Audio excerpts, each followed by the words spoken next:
ಇದೇ 18ನೇ ತಾರೀಕಿಗೆ ರಾಜ್ಯಸಭಾ ಚುನಾವಣೆ ನಡೆಯುತ್ತೆ. ಸೊ ಕಾಂಗ್ರೆಸ್ನ ಮೂವರು ಈಗ ಅಭ್ಯರ್ಥಿಗಳು ನಾಮಪತ್ರ ಹಾಕಿದ್ದಾರೆ.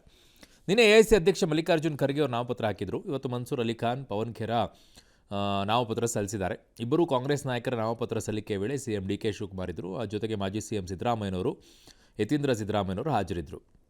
ವಿಧಾನ ಪರಿಷತ್ ಚುನಾವಣೆಗೆ ಕೆಪಿಸಿ ಅಧ್ಯಕ್ಷ ಬಿಕೆ ಹರಿಪ್ರಸಾದ್, ಈ ಕಡೆಗೆ ಶಿವಣ್ಣ ಮಳವಳ್ಳಿ, ಪಿವಿ ಮೋಹನ್, ತಿಪ್ಪಣ್ಣಪ್ಪ ಕಮಕನೂರ್ ಅವರು ನಾಮಪತ್ರವನ್ನು ಸಲ್ಲಿಸಿದ್ದಾರೆ. ನಾಮಪತ್ರ ಸಲ್ಲಿಕೆ ವೇಳೆ ಅಶೋಕ್ ಪಟ್ಟಣ, ಅಲ್ಲಮಪ್ರಭು ಪಾಟೀಲ್, ಬಲ್ಕಿಸ್ ಬಾನು, ಐವಾನ್ ಡಿಸೋಜ ಸೇರಿ ಸೂಚಕರಾಗಿ ಹಾಜರಾಗಿದ್ದರು ಶಾಸಕರು. ಕೋರ್ಟ್ ವಿಚಾರಣೆಗೆ ಗೈರಾದ ಹಿನ್ನೆಲೆಯಲ್ಲಿ ಬಸವಕಲ್ಯಾಣದ ಬಿಜೆಪಿಯ ಶಾಸಕ ಶರಣು ಸಲ್ಗಾರ್ ಅವರಿಗೆ ಜಾಮೀನು ರಹಿತ ವಾರೆಂಟನ್ನು ಜಾರಿ ಮಾಡಿದ್ದಾರೆ. ಯಾಕ್ರಪ್ಪ ಹೋಗಲಿಲ್ಲ? 2023 ಜುಲೈ 1ರಂದು ಬಕ್ರೀದ್ ಹಬ್ಬದ ವೇಳೆ ಗೋಹತ್ಯೆ ಬಗ್ಗೆ ಪ್ರಶ್ನಿಸಿ ಗಲಾಟೆಯನ್ನು ಮಾಡಿದ ಆರೋಪ ಕೇಸ್ನಲ್ಲಿ ಬೆಂಗಳೂರಿನ 42ನೇ ICJMM ಕೋರ್ಟ್ನಿಂದ ವಾರೆಂಟ್ ಜಾರಿಯಾಗಿದೆ. ಬಸವಕಲ್ಯಾಣ ಕ್ಷೇತ್ರದ ಬಿಜೆಪಿ ಶಾಸಕ ಶರಣು ಸಲ್ಗಾರ್ಗೆ ಕಾನೂನು ಸಂಕಷ್ಟ ಎದುರಾಗಿದೆ. ಅಕ್ರಮವಾಗಿ ಗೋಹತ್ಯೆ ಮಾಡಿದ್ದಾರೆ ಅಂತ ಶಾಸಕ ಶರಣು ಸಲ್ಗಾರ್ ಗಲಾಟೆ ಮಾಡಿದ್ರಂತೆ. ಮುಸ್ಲಿಂ ಸಮುದಾಯದ ಮನೆಯೊಂದಕ್ಕೆ ಹೋಗಿ ಗೋಹತ್ಯೆ ತಡೆದಾಗ ಗಲಾಟೆ ಆಗಿತ್ತು. ಈ ಕುರಿತು ತನಿಖೆಯನ್ನು ನಡೆಸಿದಂಥ ಪೊಲೀಸರು ದೋಷಾರೋಪ ಪಟ್ಟಿಯನ್ನು ಈಗಾಗಲೇ ಸಲ್ಲಿಸಿದ್ದಾರೆ. ಈ ಪ್ರಕರಣದಲ್ಲಿ ಸಾಕ್ಷ್ಯ ವಿಚಾರಣೆಗೆ ಶಾಸಕ ಸಲ್ಗಾರ್ ಗೈರಾಗಿದ್ದರಿಂದ ಜಾಮೀನು ರಹಿತ ವಾರೆಂಟನ್ನು ಜಾರಿ ಮಾಡಿದ್ದಾರೆ. ಹೋಗಿ ಕೇಳೋಕ್ಕಾಗತ್ತೆ ಅಂದ ಮೇಲೆ ಕೋರ್ಟಿಗೆ ಹಾಜರಾಗಕ್ಕೆ ಯಾಕ್ರಪ್ಪ ನಿಮಗೆ ಹಿಂದೇಟು? ಏನರಪ್ಪ? ಇನ್ನು ತಮಿಳುನಾಡಿನ ರಾಜ್ಯ ರಾಜಕಾರಣದಲ್ಲಿ ಅಣ್ಣಾಮಲೈ ತಮ್ಮ 2.0 ರಾಜಕಾರಣವನ್ನು ಶುರು ಮಾಡಿದ್ದಾರೆ. ಬಿಜೆಪಿಯಿಂದ ಆಚೆ ಬಂದಿದ್ದಾರೆ. ವಿಧಿ ಲೀಡರ್ಸ್ ಅಂದರೆ ನಾವು ನಾಯಕರು ಅನ್ನೋ ಆಂದೋಲನಕ್ಕೆ ಚಾಲನೆ ಕೊಟ್ಟಿದ್ದಾರೆ. ಬನ್ನಿ ಹೆಜ್ಜೆ ಇಡೋಣ, ಕ್ರಮ ತೆಗೆದುಕೊಳ್ಳೋಣ, ಬದಲಾವಣೆ ತರೋಣ ಅಂತೆಲ್ಲ ಎಕ್ಸ್ ಖಾತೆಯಲ್ಲಿ ಒಂದಿಷ್ಟು ಕರೆ ಕೊಟ್ಟಿದ್ದಾರೆ.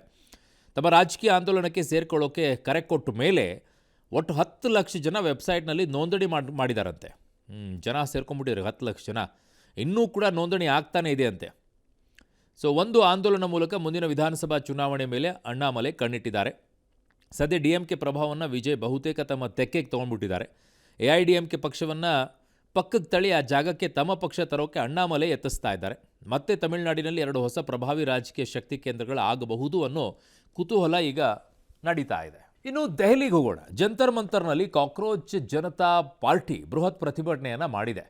ಸೊ ಬೆಳಗ್ಗೆ ಅಮೆರಿಕಾದಿಂದ ಆಗಮಿಸಿದ ಪಕ್ಷದ ಸಂಸ್ಥಾಪಕ ಅಭಿಜಿತ್ ದೀಪ್ಗೆ ನೀಟ್ ಪ್ರಶ್ನೆ ಪತ್ರಿಕೆ ಸೋರಿಕೆ ಮತ್ತು ಅಕ್ರಮ ವಿರೋಧಿಸಿ ಸಾವಿರಾರು ಜನರ ಬೆಂಬಲದಲ್ಲಿ ಪ್ರತಿಭಟನೆ ನಡೆಸಿದರು. ಶಿಕ್ಷಣ ಸಚಿವ ಧರ್ಮೇಂದ್ರ ಪ್ರಧಾನ್ ರಾಜೀನಾಮೆಗೆ ಒತ್ತಾಯಿಸಿದರು. ನಾನಿಲ್ಲಿ ಬರೋಕ್ಕೂ ಮೊದಲು ನನ್ನ ತಾಯಿ ಹೆದರಿದ್ರು. ಈ ಸರ್ಕಾರ ನನ್ನನ್ನು ಜೈಲಿಗೆ ತಳ್ಳುತ್ತೆ ಅನ್ನೋ ಭಯ ಅವರಿಗಿತ್ತು. ಈ ದೇಶದ ಪ್ರತಿಯೊಬ್ಬ ತಾಯಿಯಲ್ಲೂ ಕೂಡ ಈ ಸರ್ಕಾರದ ಬಗ್ಗೆ ಆ ಭಯ ಇದೆ. ಎಷ್ಟು ದಿನ ಅಂತ ಈ ಸರ್ಕಾರಕ್ಕೆ ಹೆದರ್ಕೊಂಡಿರ್ಬೇಕ್ರಿ ಅಂತ ಪ್ರಶ್ನೆ. ಪ್ರತಿಭಟನೆಗೂ ಮುನ್ನ ನೀಟ್ ಪರೀಕ್ಷೆ ಮುಂದೂಡಿದ್ದಕ್ಕೆ ಜೀವ ಕಳ್ಕೊಂಡ ವಿದ್ಯಾರ್ಥಿಗಳಿಗೆ ಶ್ರದ್ಧಾಂಜಲಿ ಸಲ್ಲಿಸಿದರು. ಪ್ರತಿಭಟನೆಗೆ ಸಾಮಾಜಿಕ ಹೋರಾಟಗಾರ ವಾಂಗ್ಚುಕ್ ಕೂಡ ಹಾಜರಾಗಿದ್ದರು.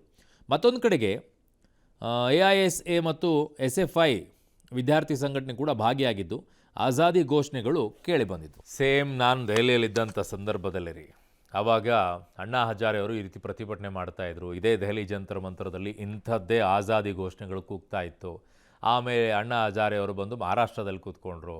ಆ ಕಡೆಗೆ ಅದರಲ್ಲಿ ಇದ್ದಂಥ ಅರವಿಂದ್ ಕೇಜ್ರಿವಾಲ್ ಅವರು ಪಕ್ಷ ಕಟ್ಟಿದರು, ಜೈ ಅಂದ್ಕೊಂಡು ಹೋದರು. ಆಮೇಲೆ ಆ ಕಡೆಗೆ ಅರವಿಂದ್ ಕೇಜ್ರಿವಾಲ್, ಈ ಕಡೆ ಅಣ್ಣಾ ಹಜಾರೆ ಅವರು, ಅವರಿಬ್ಬರಿಗೂ ತಾಳತಂತ್ರ ಇರಲ್ಲ. ನಿಮ್ಮನ್ನು ಅವರು ರಾಜಕೀಯಕ್ಕೆ ಬರೋಕ್ಕೆ, ಅವರು ಸ್ಥಾನವನ್ನು ಪಡ್ಕೊಳ್ಳೋಕೆ, ಅವರು ತಮ್ಮ ಇದಕ್ಕೋಸ್ಕರ ನಿಮ್ಮನ್ನು ಬಳಕೆ ಮಾಡ್ಕೊಂಡು ಕೂತ್ಕೊಳ್ತಾರೆ. ಆಮೇಲೆ ನಿಮ್ಮನ್ನು ಮೂಲೆಗುಂಪು ಮಾಡಿಡ್ತಾರೆ. ಏನಾಯ್ತೀಗ? ಅರವಿಂದ್ ಕೇಜ್ರಿವಾಲ್ ಏನು ಮಾಡಿದರು ಹೇಳಿ ನೋಡೋಣ. ಎಲ್ಲ ಹಣೆ ಬರ ಇವೆ. 2026ನೇ ಸಾಲಿನ CET ಫಲಿತಾಂಶ ಪ್ರಕಟವಾಗಿದೆ. ಕರ್ನಾಟಕ ಪರೀಕ್ಷಾ ಪ್ರಾಧಿಕಾರವು ಅಧಿಕೃತವಾಗಿ ಫಲಿತಾಂಶ ಪ್ರಕಟಿಸಿದ್ದು, ಫಲಿತಾಂಶದ ಜೊತೆಯಲ್ಲಿ ವೃತ್ತಿಪರ ಕೋರ್ಸ್ಗಳಾದ ಇಂಜಿನಿಯರಿಂಗ್ ಹಾಗೂ ವೆಟರ್ನರಿ ವಿಭಾಗದ ಟಾಪರ್ಗಳ ಪಟ್ಟಿಯನ್ನು ಸಹ ಪ್ರಕಟಿಸಿದೆ. ಇಂಜಿನಿಯರಿಂಗ್ ವಿಭಾಗದಲ್ಲಿ ಬೆಂಗಳೂರಿನ ಜಯನಗರದ RV ಕಾಲೇಜು ವಿದ್ಯಾರ್ಥಿನಿ ತನಿಷಾ ಕಾರ್ತಿಕ್ ರಾಜ್ಯಕ್ಕೆ ಪ್ರಥಮ ಸ್ಥಾನ ಗಳಿಸಿದ್ದಾರೆ.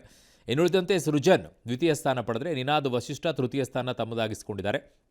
ಇತ್ತ ವೆಟರ್ನರಿ ವಿಭಾಗದಲ್ಲಿ ಬೆಂಗಳೂರಿನ ಶಿವನಗರದ PU ಕಾಲೇಜು ವಿದ್ಯಾರ್ಥಿನಿ ನಯನ ಗೋಪಿ ಮೊದಲ ರ್ಯಾಂಕನ್ನು ಪಡೆದಿದ್ದಾರೆ. ದಾವಣಗೆರೆಯ ಸರ್ MV ಕಾಲೇಜಿನ ಅಮೂಲ್ಯ ದ್ವಿತೀಯ ರ್ಯಾಂಕ್ ಪಡೆದಿದ್ದಾರೆ. RV ಕಾಲೇಜಿನ ರಿತಿಕ್ ಕುಮಾರ್ ಮೂರನೇ ಸ್ಥಾನ ಪಡ್ಕೊಂಡಿದ್ದಾರೆ. ಇನ್ನು KE ಕಾರ್ಯನಿರ್ವಾಹಕ ನಿರ್ದೇಶಕ ಪ್ರಸನ್ನ ಕುಮಾರ್ ಮಾತಾಡಿ, ಜನಿವಾರ ವಿವಾದಕ್ಕೆ ಸಿಲುಕಿದ 4 ವಿದ್ಯಾರ್ಥಿಗಳು ಪರೀಕ್ಷೆ ಬರೆದಿದ್ದಾರೆ. ಹಿಜಾಬ್ ಹಾಕಿದ ವಿದ್ಯಾರ್ಥಿನಿ ಪರೀಕ್ಷೆ ಬರೆದಿರಲಿಲ್ಲ.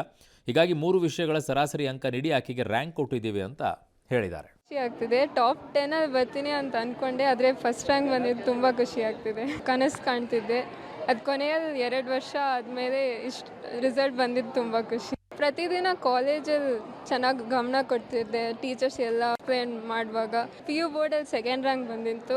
ಅದಕ್ಕೆ ಪ್ರೈಸ್ ಕೊಡ್ತಿದ್ರು. ಬಂದು ಕೂತ್ಕೊಂಡೆ, ಮತ್ತು CETಯಲ್ಲಿ ಫಸ್ಟ್ ರ್ಯಾಂಕ್ ಅಂತ ಗೊತ್ತಾಯಿತು. ಅದು ಇನ್ನೂ ಖುಷಿ. ತುಂಬ ಸಂತೋಷ ಇದೆ. ಈ ಥರ ಆಗತ್ತೆ ಅಂತ ಯಾವತ್ತೂ ಯೋಚಿಸಿರಲಿಲ್ಲ. ಇಷ್ಟು ದಿನ ನಮ್ಮ ಪರಿಶ್ರಮ, ಶಿಕ್ಷಕರ ಪರಿಶ್ರಮ, ನಮ್ಮ ಕುಟುಂಬದ ಪ್ರೋತ್ಸಾಹ ಅದರಿಂದನೇ ಇದು ಸಾಧ್ಯವಾಗ್ತಾ ಇದೆ. ಚೆನ್ನಾಗಿ ಓದ್ತಾ ಇದ್ದೀನಿ ಅಂತ ಗೊತ್ತಿತ್ತು.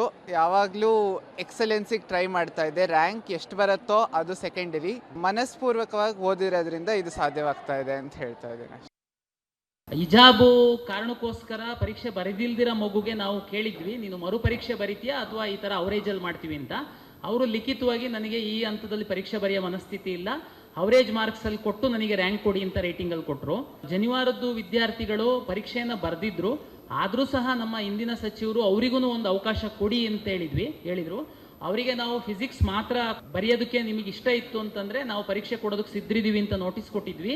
ಅವರು ಏನು ಪರೀಕ್ಷೆಯನ್ನು ಬರೆದಿದ್ರು ಅದರ ಆಧಾರದ ಮೇಲೆ ರ್ಯಾಂಕ್ ಕೊಟ್ಟಿದ್ದೀವಿ. ಅಂದರೆ ಇಂಥ ಇಶ್ಯೂ ಆದರೆ ಪರೀಕ್ಷೆನೇ ಬರೀಬಾರ್ದು, ಅವಾಗ ಕೊಡ್ತೀರಾ? ಮಾನಸಿಕವಾಗಿ ಪರಿಣಾಮ ಉಂಟಾಗಿದ್ದು ಯಾವುದು ನಿಮಗೆ ಕನ್ಸಿಡರ್ ಇರೋದಿಲ್ಲ. ರಾಜ್ಯಕ್ಕೆ ಮುಂಗಾರು ಮಳೆ ಎಂಟ್ರಿ ಕೊಟ್ಟಿದೆ. ಮೊದಲ ದಿನವೇ ಬೆಂಗಳೂರು ಸೇರಿದಂತೆ ಹಲವು ಕಡೆಗಳಲ್ಲಿ ಜೋರಾಗಿ ಮಳೆ ಆಗಿದೆ. ಬೆಳಗಾವಿ ಅಥಣಿ ಪಟ್ಟಣದ ಹಲ್ಯಾಲ ರಸ್ತೆಯಲ್ಲಿರುವಂಥ 2 ಅಂತಸ್ತಿನ ಕಟ್ಟಡ ನೆಲಕ್ಕುರುಳಿದೆ. ಇನ್ನು ರಾಯಚೂರು ಜಿಲ್ಲೆ ಮಸ್ಕಿ ತಾಲೂಕಿನ ಅಡವಿಭಾವಿ ತಾಂಡದ ಸರ್ಕಾರಿ ಶಾಲೆ ಜಲಾವೃತವಾಗಿದೆ. ಚಿಕ್ಕಮಗಳೂರದ ಎನ್ಆರ್ಪುರ ತಾಲೂಕು ಆಸ್ಪತ್ರೆ ಸೋರ್ತಾ ಇದೆ. ಕರ್ನಾಟಕ ಕರಾವಳಿ ದಕ್ಷಿಣ ಕನ್ನಡದಲ್ಲಿ ಮಳೆ ಬಿರುಸ್ಕೊಂಡಿದೆ. ಹಲವು ಕಡೆಗೆ ಹಾನಿಯಾಗಿದೆ. ಮೂಡುಬಿದಿರೆಯ ಮಿಜಾರಿಯಲ್ಲಿ ರಾಷ್ಟ್ರೀಯ ಹೆದ್ದಾರಿಯಲ್ಲಿ ರಸ್ತೆ ಒಂದು ಬದಿ ಕೊಚ್ಚೋಗ್ಬಿಟ್ಟಿದೆ ಅಂತೆ. ಈ ಮಧ್ಯೆ ಮುಂಗಾರು ಪ್ರವೇಶ ಹಿನ್ನೆಲೆಯಲ್ಲಿ ಬೀದರ್ ಜಿಲ್ಲೆಯ ರೈತರು ಬಿತ್ತನೆಗೆ ಸಕಲ ಸಿದ್ಧತೆಯನ್ನು ಮಾಡ್ಕೊಂಡಿದ್ದಾರೆ. ಸೊಸೈಟಿಗಳಲ್ಲಿ ಗೊಬ್ಬರ ಸಿಗದೆ ಪರದಾಡ್ತಾ ಇದ್ದಾರೆ. ಪಾಪ ಇಲ್ಲೆಲ್ಲ ಮಿನಿಸ್ಟ್ರು ಸ್ವಲ್ಪ ಬ್ಯುಸಿ ಇದ್ದಾರೆ, ಆಮೇಲೆ ನೋಡ್ತಾರೆ. ಕೇರಳಂ ರಾಜ್ಯದಲ್ಲಿ ಮುಂಗಾರು ಅಬ್ಬರಿಸ್ತಾ ಇದೆ. 4 ಜಿಲ್ಲೆಗಳ ಶಾಲಾ ಕಾಲೇಜುಗಳಿಗೆ ರಜೆ ಕೊಟ್ಟಿದ್ದಾರೆ. ಭಾರತದ grandmaster R Praggnanandhaa Norway chess 2026 ಟೂರ್ನಿಯಲ್ಲಿ ಪ್ರಶಸ್ತಿ ಗೆದ್ದು ಹೊಸ ಇತಿಹಾಸವನ್ನು ನಿರ್ಮಿಸಿದ್ದಾರೆ. ಚೆನ್ನೈ ಮೂಲದ 20 ವರ್ಷದ ಪ್ರಜ್ಞಾನಂದ ಜರ್ಮನಿಯ ವಿನ್ಸೆಂಟ್ ಕೀಮರ್ ವಿರುದ್ಧ ಜಯ ದಾಖಲಿಸಿದ್ದಾರೆ. ದಿನದ ಆರಂಭದಲ್ಲಿ 15 ಅಂಕಗಳೊಂದಿಗೆ 3ನೇ ಸ್ಥಾನದಲ್ಲಿದ್ದ ಅವರು ಬಳಿಕ ಉತ್ತಮ ಪ್ರದರ್ಶನ ನೀಡಿ ಒಟ್ಟು 18 ಅಂಕಗಳೊಂದಿಗೆ ಅಗ್ರಸ್ಥಾನಕ್ಕೇರಿದ್ದಾರೆ. ಈ ಮೂಲಕ ಪ್ರತಿಷ್ಠಿತ ನಾರ್ವೆ ಚೆಸ್ ಪ್ರಶಸ್ತಿಯನ್ನು ಮುಡಿಗೇರಿಸಿಕೊಂಡ ಮೊದಲ ಭಾರತೀಯ ಅನ್ನೋ ಹೆಗ್ಗಳಿಕೆಗೆ ಪಾತ್ರರಾಗಿದ್ದಾರೆ. ಭಾರತದ ಚೆಸ್ ದಂತಕತೆ ವಿಶ್ವನಾಥ್ ಆನಂದ್ ಮತ್ತು ವಿಶ್ವ ಚೆಸ್ ಹಾಲಿ ಚಾಂಪಿಯನ್ ಡಿ ಗುಕೇಶ್ ಅವರನ್ನು ಹಿಂದಿಕ್ಕಿ ಪ್ರಜ್ಞಾನಂದ ಈ ಸಾಧನೆ ಮಾಡಿದ್ದಾರೆ. ಅಂತಿಮ ಸುತ್ತಿನಲ್ಲಿ ಗುಕೇಶ್ ಪ್ರಶಸ್ತಿ ಗೆಲ್ಲುವ ರೇಸ್ನಿಂದ ಹೊರಬಿದ್ದಾಗ ಪ್ರಜ್ಞಾನಂದ್ ಅವರು ಚಾಂಪಿಯನ್ ಆಗಿ ಹೊರಹೊಮ್ಮಿ ಭಾರತದ ಕೀರ್ತಿ ಪತಾಕೆಯನ್ನು ಹಾರಿಸಿದ್ದಾರೆ. ನಿರ್ಮಾಪಕರ ವಿರುದ್ಧ ನಟ ಸುದೀಪ್ ದಾಖಲಿಸಿದ್ದ ಮಾನನಷ್ಟ ಮೊಕದ್ದಮೆ ಕೇಸ್ ಜುಲೈ 18ಕ್ಕೆ ಮುಂದೂಡಿಕೆಯಾಗಿದೆ. 2023ರಲ್ಲಿ ನಿರ್ಮಾಪಕರಾದ ಎಂಎನ್ ಕುಮಾರ್, ಸುರೇಶ್ ಸಿನಿಮಾದ ಕಾಲ್ ಶೀಟ್ ಕೊಡೋದಾಗಿ ಹಣ ಪಡೆದು ವಂಚಿಸಿದ್ದಾರೆ ಅಂತ ಆರೋಪ ಇತ್ತು. ಹೀಗಾಗಿ ಇಬ್ಬರು ನಿರ್ಮಾಪಕರ ವಿರುದ್ಧ ಸುದೀಪ್ ನ್ಯಾಯಾಲಯದಲ್ಲಿ ಮಾನನಷ್ಟ ಮೊಕದ್ದಮೆ ಹಾಕಿದ್ರು. ಇವತ್ತು ಪ್ರಕರಣದ ಕ್ರಾಸ್ ಎಕ್ಸಾಮಿನೇಷನ್ ಇದ್ದ ಹಿನ್ನೆಲೆಯಲ್ಲಿ ನಟ ಸುದೀಪ್ 7ನೇ ACJM ಕೋರ್ಟ್ಗೆ ಆಗಬೇಕಾಗಿತ್ತು. ಆದರೆ ಕೆಲಸದ ನಿಮಿತ್ತ ಸುದೀಪ್ ಪರ ವಕೀಲರು ಇಂದಿನ ವಿಚಾರಣೆಗೆ ವಿನಾಯಿತಿ ಕೋರಿ ಅರ್ಜಿ ಸಲ್ಲಿಸಿದರು. ಹಾಗಾಗಿ ಜುಲೈ 18ಕ್ಕೆ ಮುಂದೂಡಿಕೆ ಆಗಿದೆ. ನಿನ್ನೆ ಮಡಿಕೇರಿಯಲ್ಲಿ ಕಾಡಾನೆ ದಾಳಿಗೆ IGP ಸುನೀಲ್ ಅಚ್ಚಯ್ಯ ಅವರ ಪತ್ನಿ ಸಂಧ್ಯಾ ಅವರು ಮೃತಪಟ್ಟಿದ್ದರು. ಘಟನೆಯಿಂದ ಸಿಡಿದಿದ್ದ ಕೊಡಗಿನ ರೈತರು ತಿತಿಮತಿ ಮತ್ತು ಗೋಣಿಕೊಪ್ಪ ರಸ್ತೆಯನ್ನು ಬಂದ್ ಮಾಡಿ ಬೃಹತ್ ಪ್ರತಿಭಟನೆ ಎಲ್ಲ ಮಾಡಿ ಆಕ್ರೋಶವನ್ನು ಹೊರಹಾಕಿದರು. ಶಾಸಕ AS ಪೊನ್ನಣ್ಣ, ಸಂಸದ ಯದುವೀರ್ ಪ್ರತಿಭಟನಾಕಾರನ ಮನವೊಲಿಕೆಗೆ ಎಲ್ಲ ಪ್ರಯತ್ನ ಪಟ್ಟರು. ಅರಣ್ಯ ಸಚಿವರು ನೇಮಕವಾದ ಬಳಿಕ ಅರಣ್ಯ ಸಚಿವರನ್ನೇ ಕರೆತರುವುದಾಗಿ ಪೊನ್ನಣ್ಣ ಭರವಸೆ ಕೊಟ್ಟಿದ್ದಾರೆ. ಮತ್ತೊಂದು ಕಡೆಗೆ ಸಕಲೇಶಪುರ ತಾಲೂಕಿನ ಸುಂಡೇಕೆರೆ ಮತ್ತು ಕಬ್ಬಿನಹಳ್ಳಿ ರಸ್ತೆ ಬಳಿ ಕಾಲರ್ ಇರುವ ಕಾಡಾನೆಯೊಂದು ಆತಂಕವನ್ನು ಹುಟ್ಟಿಸಿತ್ತು.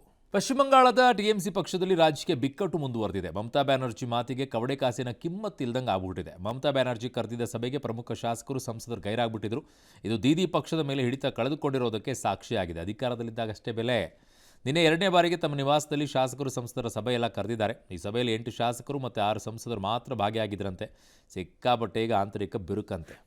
Very good. ವಿಶ್ವಸಂಸ್ಥೆಯ ವೇದಿಕೆಯಲ್ಲಿ ಜಮ್ಮು ಕಾಶ್ಮೀರ ವಿಚಾರ ಪ್ರಸ್ತಾಪಿಸಿದ ಪಾಕಿಸ್ತಾನಕ್ಕೆ ಭಾರತ ತಕ್ಕ ಪ್ರತ್ಯುತ್ತರವನ್ನು ಕೊಟ್ಟಿದೆ. ಜಮ್ಮು ಕಾಶ್ಮೀರ ಭಾರತದ ಅವಿಭಾಜ್ಯ ಅಂಗ, ಯಾವಾಗಲೂ ಅವಿಭಾಜ್ಯ ಅಂಗವಾಗಿಯೇ ಉಳಿಯುತ್ತೆ ಅಂತ ವಿಶ್ವಸಂಸ್ಥೆಯ ಸಾಮಾನ್ಯ ಸಭೆಯಲ್ಲಿ ಭಾರತ ಪ್ರತಿಪಾದಿಸಿದೆ. ತನ್ನ ರಾಜಕೀಯ ಅಜೆಂಡಾಗಳಿಗಾಗಿ ಪಾಕಿಸ್ತಾನವು ವಿಶ್ವಸಂಸ್ಥೆ ವೇದಿಕೆಯನ್ನು ದುರ್ಬಳಕೆ ಮಾಡಿಕೊಳ್ತಾ ಇದೆ. ಭಾರತದ ಆಂತರಿಕ ವಿಷಯಗಳ ಬಗ್ಗೆ ದಾರಿ ತಪ್ಪಿಸ್ತಾ ಇದೆ ಅಂತ ಕಿಡಿಕಾರಿದೆ. ಭದ್ರತಾ ಮಂಡಳಿಯ ವಾರ್ಷಿಕ ವರದಿ ಕುರಿತ ಸಾಮಾನ್ಯ ಸಭೆಯಲ್ಲಿ ಭಾರತದ ಪ್ರತಿನಿಧಿ P. ಹರೀಶ್ ಜಮ್ಮು ಕಾಶ್ಮೀರ ಕುರಿತು ಪಾಕಿಸ್ತಾನದ ಹೇಳಿಕೆಗಳಿಗೆ ಆಕ್ಷೇಪವನ್ನು ವ್ಯಕ್ತಪಡಿಸಿದರು.